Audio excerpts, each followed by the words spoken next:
Hello guys, നമുക്കിന്നൊരു കപ്പ കൊണ്ട് നമുക്കൊരു കപ്പപ്പുഴുക്ക് ഉണ്ടാക്കിയാലോ.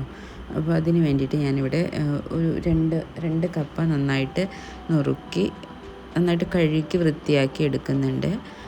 അത് എടുത്തതിന് ശേഷം ഒരു പ്രഷർ കുക്കറിലിട്ട് നമുക്ക് നന്നായിട്ടൊന്ന് വേവിച്ച് കൊടുക്കാം.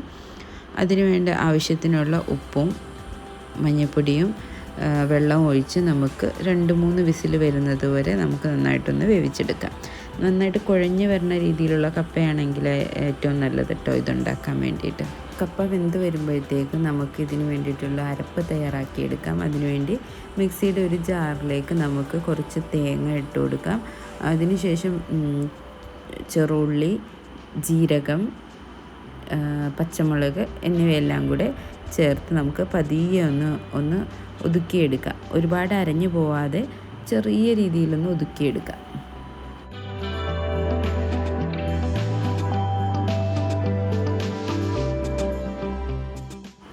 അതിനുശേഷം വേവിച്ച് വച്ചേക്കുന്ന കപ്പയിലോട്ട് നമുക്ക് ഈ അരപ്പൊന്ന് മിക്സ് ചെയ്ത് നന്നായിട്ടൊന്ന് ഇളക്കി കൊടുക്കണം. ആ കപ്പ നല്ലതുപോലെ ഉടഞ്ഞ് വരുന്നത് പോലെ നമുക്ക് നന്നായിട്ടൊന്ന് മിക്സ് ചെയ്ത് കൊടുക്കാം കേട്ടോ. ഇപ്പോൾ ആ കപ്പയും അരപ്പും എല്ലാം നന്നായിട്ട് മിക്സായി നന്നായിട്ട് യോജിച്ച് വന്നിട്ടുണ്ട്. അതിനുശേഷം നമുക്കൊരു ചെറിയൊരു പാൻ അടുപ്പത്ത് വെച്ച് നമുക്കൊരു കടുക് പൊട്ടിച്ചെടുക്കണം. കുറച്ച് വെളിച്ചെണ്ണ ഒഴിച്ച് കടുകും കറിവേപ്പിലയും കൂടെ 2 ഉണക്കമുളകും കൂടി ഇട്ട് നമുക്ക് എണ്ണയിൽ കടുക് താളിച്ച് നമുക്ക് ഈ കപ്പയിലോട്ട് മിക്സ് ചെയ്യാം. അതിപ്പോൾ നമ്മുടെ കപ്പപ്പുഴുക്ക് ഇവിടെ റെഡി ആയിട്ടുണ്ട്. നല്ല ടേസ്റ്റി ആയിട്ടുള്ള ഒരു കപ്പപ്പുഴുക്ക് റെഡി ആയിട്ടുണ്ട്. അതുപോലെ തന്നെ ഇത് ഈസിയാണ് പ്രിപ്പയർ ചെയ്യാൻ.